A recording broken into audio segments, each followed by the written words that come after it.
मध्य पूर्व में चल रहा ईरान अमेरिकी युद्ध को 7 दिन हो गए हैं और जान माल का काफी नुकसान उठाने के बाद भी ईरान पीछे हटने को तैयार नहीं है। उधर अमेरिका ने भी कह दिया है कि जब तक ईरान बिना शर्त समर्पण नहीं करेगा ये युद्ध जारी रहेगा। अमेरिकी राष्ट्रपति डोनाल्ड ट्रंप ने मेक ईरान ग्रेट अगेन का नया नारा दिया है। उधर भारत पर इस युद्ध के साइड इफेक्ट दिखने लगे हैं। सरकार ने गैस कंपनियों से एलपीजी का उत्पादन बढ़ाने को कहा है। युद्ध से जुड़े सारे अपडेट देखिए हमारी इस रिपोर्ट।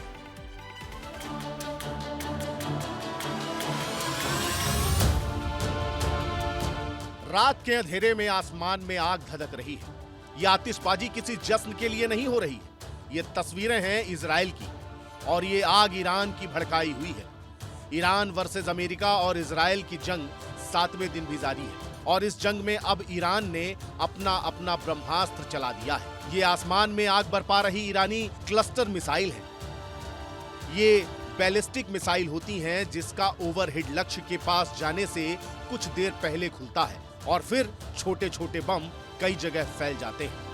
ऐसे में छोटे छोटे धमाकों से दुश्मन को बहुत नुकसान पहुंचाया जा सकता है। अब ईरान ऑपरेट टू प्रॉमिस 4 के 19वें चरण में प्रवेश कर चुका है। इसी के तहत ईरान ने खर्रेम सहर 4 नाम की भारी बैलिस्टिक मिसाइलें दागी हैं, जिससे इजराइल में खूब धमाके हो रहे हैं। इजराइल और अमेरिका भी नहीं रुक रहे हैं।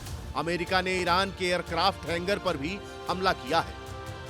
ईरान पर अब तक 1300 हमले किए जा चुके हैं। इन हमलों में 1332 लोगों की मौत हो चुकी है।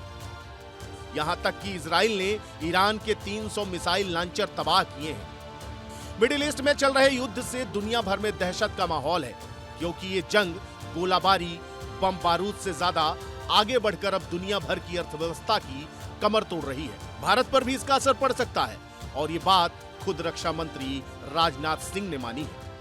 जब इस क्षेत्र में डिस्टरबेंस या डिसरप्शन होता है तो उसका सीधा असर ऑयल और गैस की सप्लाई पर पड़ता है। यही नहीं, आज हम सप्लाई चेन डिसरप्शन केवल ऊर्जा क्षेत्र में ही नहीं बल्कि अन्य क्षेत्रों में भी देख रहे हैं। इन अनसर्टेनिटीज का सीधा प्रभाव इकोनॉमी और ग्लोबल ट्रेड पर पड़ता है।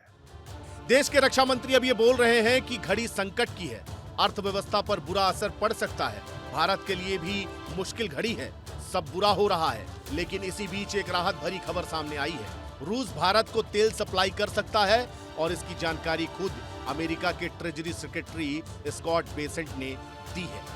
उन्होंने रूटर्स को दिए गए एक बयान में कहा कि वो रूस को तेल की सप्लाई करने के लिए 30 दिनों की अस्थायी छूट दे रहे हैं। लेकिन ये छूट केवल उतने ही तेल के लिए है जो समुद्र से युद्ध के कारण अटका हुआ है, यानी कुछ समय के लिए ही स्थितियां स्थिर रहेंगी। युद्ध की गहमागहमी के बीच अब अमेरिका ने एक वीडियो और वायरल हो रहा है, जिसमें ट्रंप के आसपास मौजूद लोग ट्रंप के लिए प्रार्थना कर रहे हैं।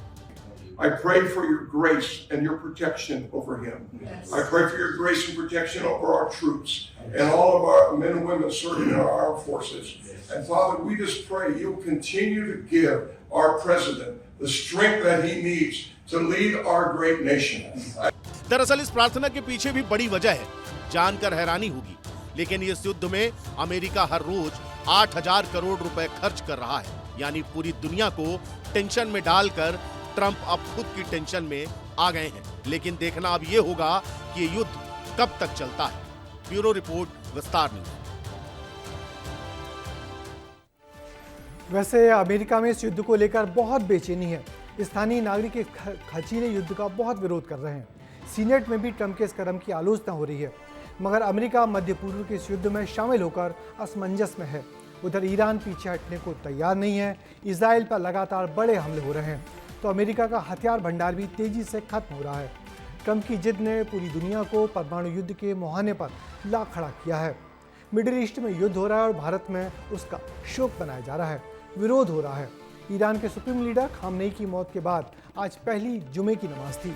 भारत के मुसलमानों ने इजराइल और अमेरिका का इस मौके पर खूब विरोध किया और खामनेई की मौत का शोक जताया।